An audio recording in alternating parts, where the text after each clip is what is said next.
مجال عملنا بيه 25,000 دولار الفترة اللي فاتت، وبالمناسبة المجالات اللي هقولها النهاردة كلها جبنا بيها أكتر من 20,000 دولار. يعني ركز واقفل بابك وتعالى.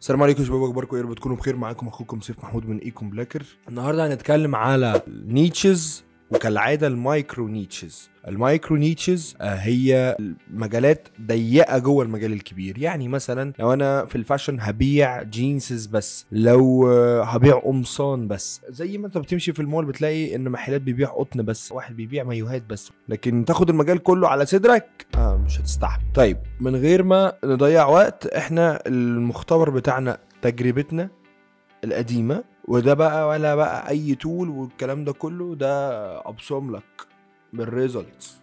والجروب الذهبي يشهد. ايه هو الجروب الذهبي؟ خلينا نروح نشوفه.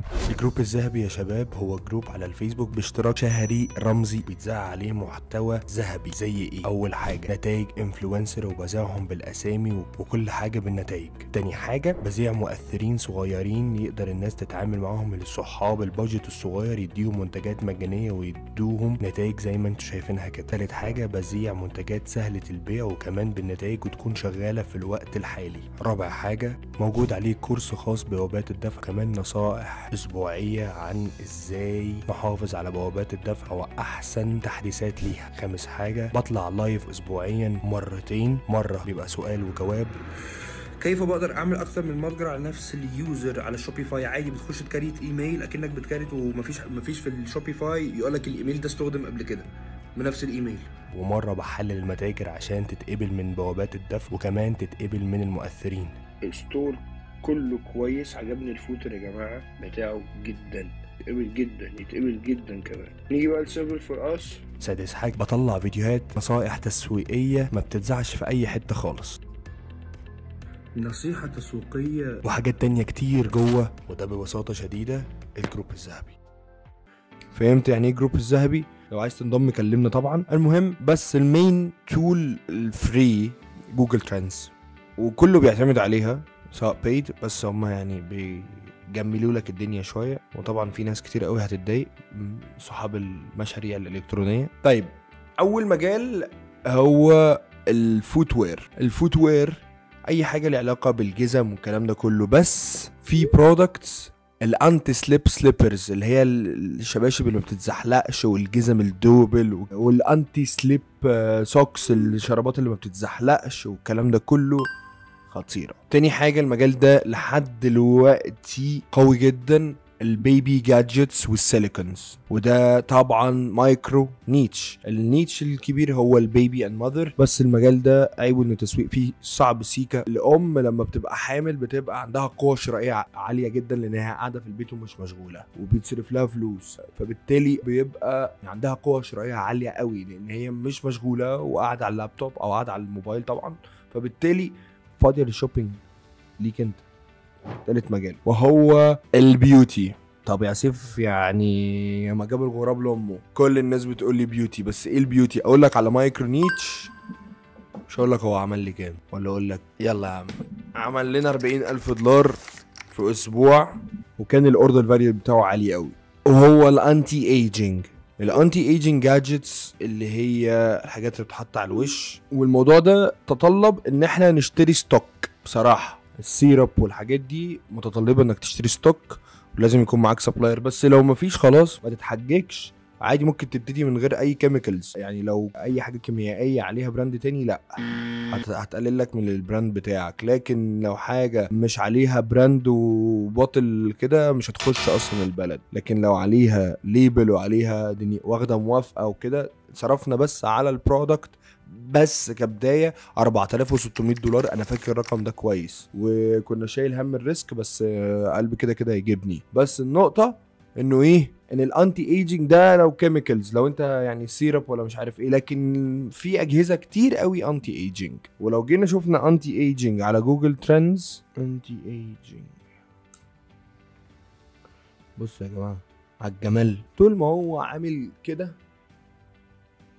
والبتاع تحت تمام، لكن لو عامل تك تك فوق وتحت فوق وتحت فوق وتحت فوق وتحت، خطر. المجال اللي بعده المينيز. انا اول مره حد يقول لي المجال ده، والمجال ده خلي بالكم كان ابتكاري، معلش بقى، انا لو انا ما سمعتهاش من حد ومفيش حد درسها لي، بس ايه، اي حاجه ميني تشتغل، ميني برينتر، ميني بانكيك ميكر، ميني وافل ميك، اي حاجه ميني الناس تحبها. ميني كوبر الناس بتحبها، انا كنت بشتري عربيه ميني كوبر لما بعتها الازاز اتكسر. زي برضو عندي عربيه بورش كاين اس، نزلت ستوري على الانستجرام البطاريه نامت، يا جماعه خفوا علينا خفوا علينا. المهم اي حاجه ميني تشتغل، يعني لو دخلنا على علي اكسبريس وكتبنا ميني برينتر، ميني اي حاجه اوردر، اي حاجه تشتغل. استنوا نقعد ندور.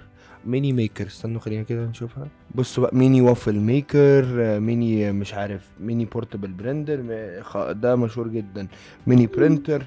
الحاجات الصغيره دي، المجال ده اقول لكم على حاجه، صايع جدا صايع جدا، محدش هيقول لك كده، مش عايز احلف بجد، محدش هيقول لك كده، بس لما تعمل حاجات صغيره الناس بتحبها اكتر. انت لو قدامك حاجه كبيره وحاجه صغيره هتجيب الحاجه الصغيره، انت مش عايز مساحات كبيره. المجال الاخير وليه ماركتنج استراتيجي مختلفة شوية، ولو انتوا عايزين نتكلم عنها، هي التويتش، وهو لايف ستريمينج للجيمرز. عندك الكيبل مانجمنت، لايتنينج، ديسك مانجمنت، اي حاجة لها علاقة بالجيمرز. الجيمرز دلوقتي لو جينا عملنا على حتى كيبل مانجمنت،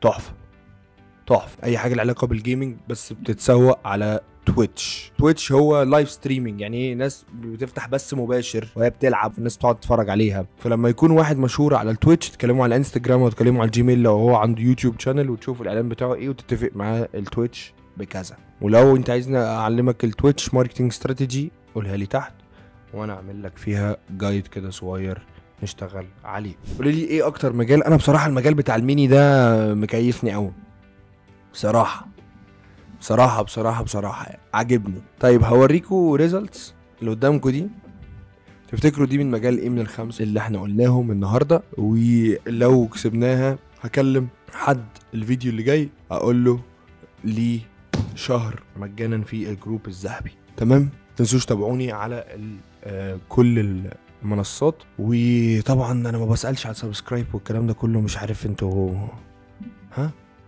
عيب احنا اخوات. اشوفكم على خير.